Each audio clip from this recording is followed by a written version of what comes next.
guys, it's Lindsay. Welcome back to The Wandering Reader. Today I'm going to be doing my July book wish list, and in the month of July I put on my wish list 17 books.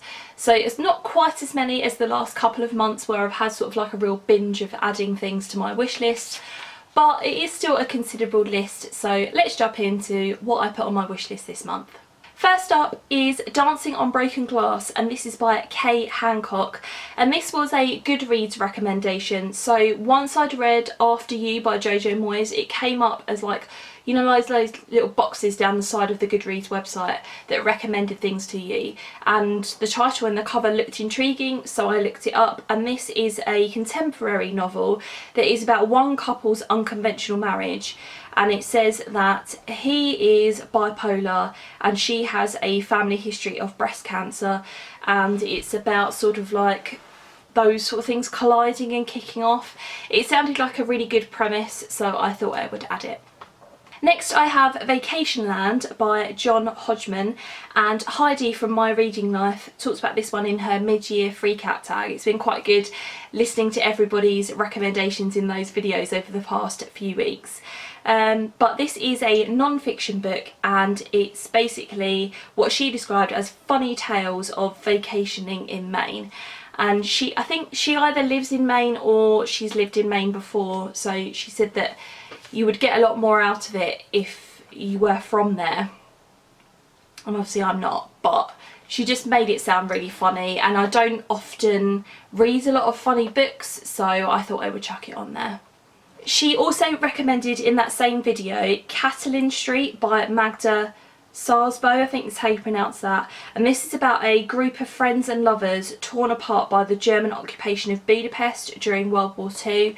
This was actually one of Russell's picks for his Around the World book club from Ink and Paper blog, and he had really good things to say about it too, so yeah, sounds interesting. Next up I want to talk about The Mars Room, and this is by Rachel Kushner, and Sophie from Portal in the Pages talked about this in her June book haul. And this is about somebody called Romy who's in prison serving 2 consecutive life sentences, and this is described as a bold and unsentimental panorama of life on the margins of contemporary America, but an excoriating attack on the prison industrial complex. So I find the kind of idea of prisons and what it's like in prisons really fascinating. Whenever there's a documentary like that on TV, I'm there. Like Piers Morgan has done like Women Behind Bars, which I've been fascinated by because of prison, but also the fact that it's women. But yeah, anything like that always really fascinates me.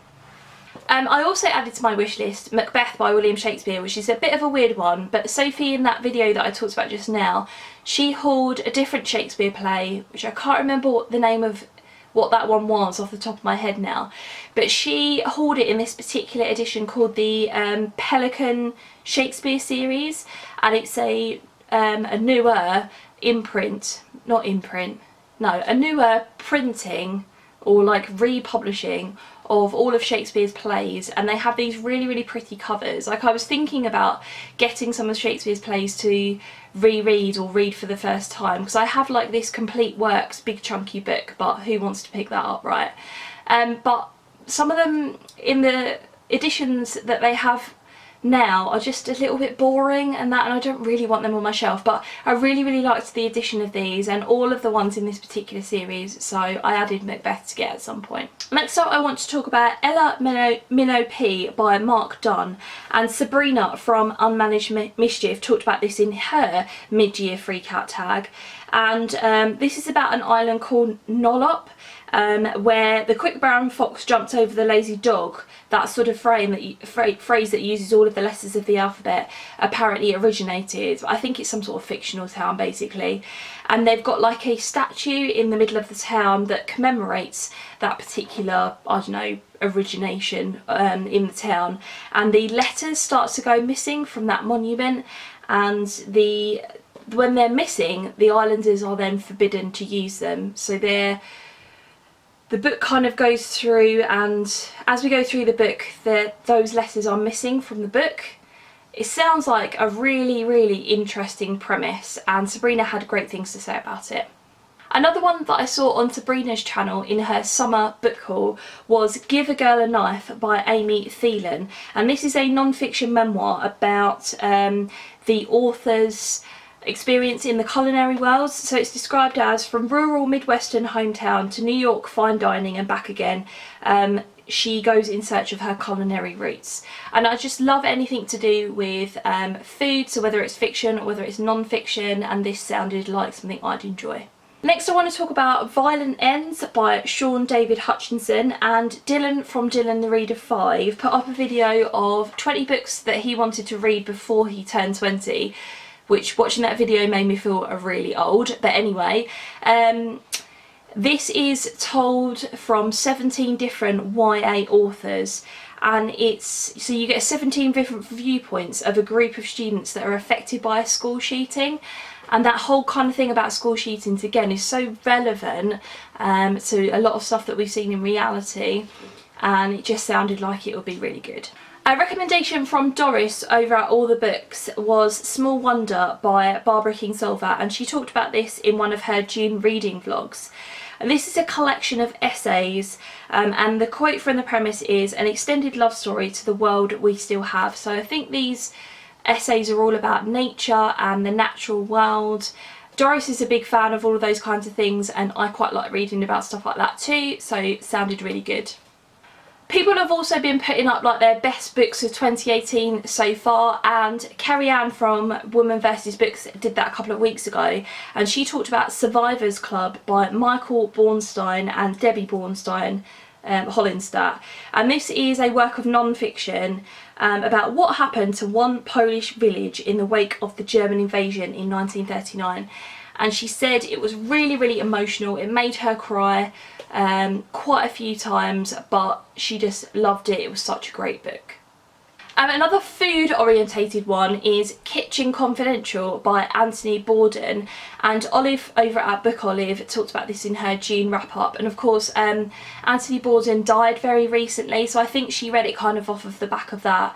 And this is another non-fiction memoir about Borden's experiences again in the culinary world, so again along that kind of food vein.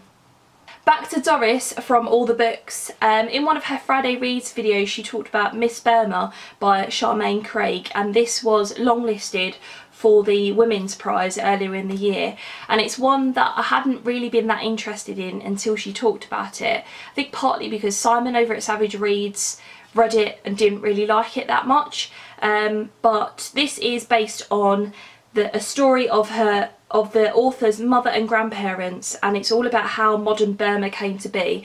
And when Doris was talking about it, she said it's more about the history and what you learn about the country rather than the actual story itself.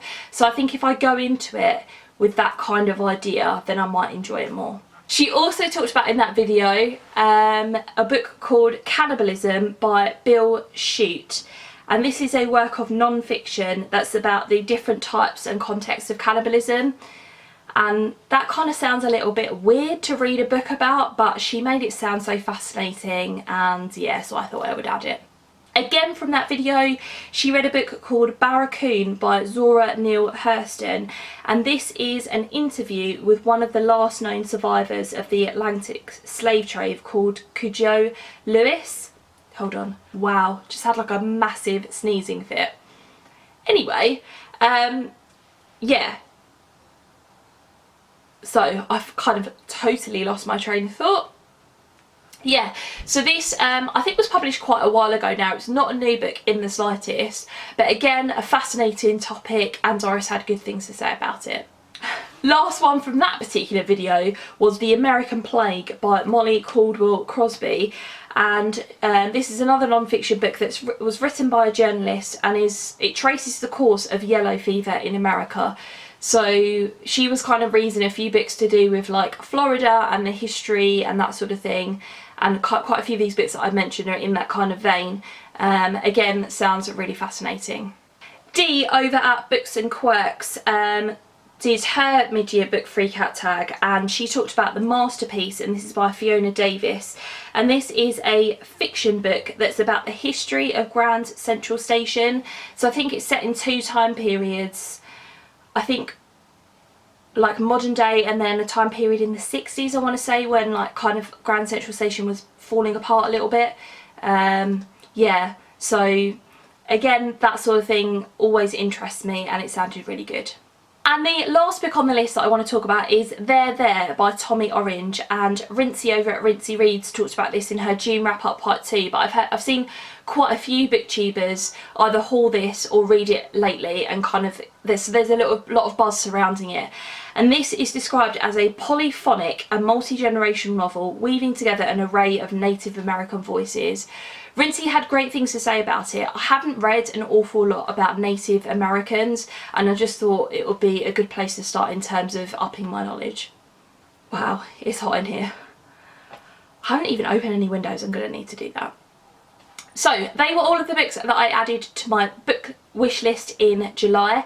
I'd love to have a chat with you in the comments below. Have you read any of these? What did you think of them? Thanks very much for watching, and I'll see you in my next video. Bye.